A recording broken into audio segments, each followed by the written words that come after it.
மிதுன லக்னம், லக்னத்தில் செவ்வாய், 2ல் சனி இருந்தால் 8ஆம் இடத்தை பார்ப்பதால் நன்மை தீமை சொல்லுங்க. இதுல என்ன சொல்றது? 8ஆம் இடத்தோடு சனியும் பார்க்குது, செவ்வாயும் பார்க்குது.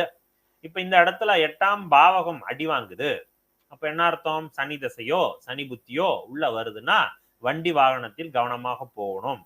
கீழே விழுந்து எந்திரிக்கக்கூடிய காலகட்டம், வாழ்க்கையில் பயம் பதட்டத்தை ஏற்படுத்தக்கூடிய காலகட்டம். இது நெகட்டிவ். பாசிட்டிவா சொல்லணும்னா என்ன அர்த்தம்? 8ஆம் இடம் நெகட்டிவ்னா நீங்க வெளியில போறதுக்கு வாய்ப்பே இல்லை.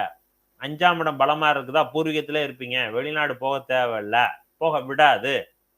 அப்படியும் போயிருக்கக்கூடிய ஜாதகம்லாம் இருக்குது. 8ஆம் இடம் பாவத்துவமாகி வெளிநாடு போயிருக்காங்க. அது எப்படி சார் வெளிநாடு போயிருக்காங்க அப்படின்னா, போக வச்சு ஒரு அண்டர் ரேட்டட் ஒரு ஜாப்ல போய் ஒர்க் பண்ண வைப்பாங்க. ஒரு இன்ஜினியர் போய் சூப்பர்வைசர், இன்ஜினியர் போய் ஒரு வாட்ச்மேன் வேலைக்கு போக வைக்கும். இன்ஜினியர் போய் ஒட்டகம் மேய்க்கக்கூடிய ஒரு இடத்துல போய் சாதாரண ஒரு வேலையில இருப்பாரு.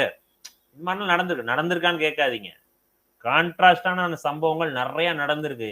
ஒரு எம்பிஏ படிச்ச ஒரு பையன் லாரியில கிளீனரா போயிருக்கக்கூடிய ஜாதகம்லாம் பார்க்குறோம்.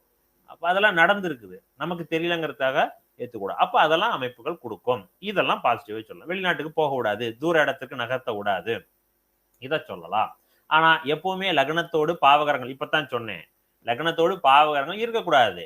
இங்க லக்னத்தோடு பாவகிரகம் இந்த ஜாதகத்தின் மிதுன லக்னத்துக்கு ஃபர்ஸ்ட் எதிரி செவ்வாய் லக்னத்துல உட்காந்துட்டார். டோட்டலா ராங் தான். நீங்க ஒரு விஷயத்த பாக்குறீங்கன்னா அதுல ஜாதகத்துல இருக்கக்கூடிய குறை என்ன, அதை தான் நீங்க ஃபர்ஸ்ட் பிக் பண்ணுவீங்க.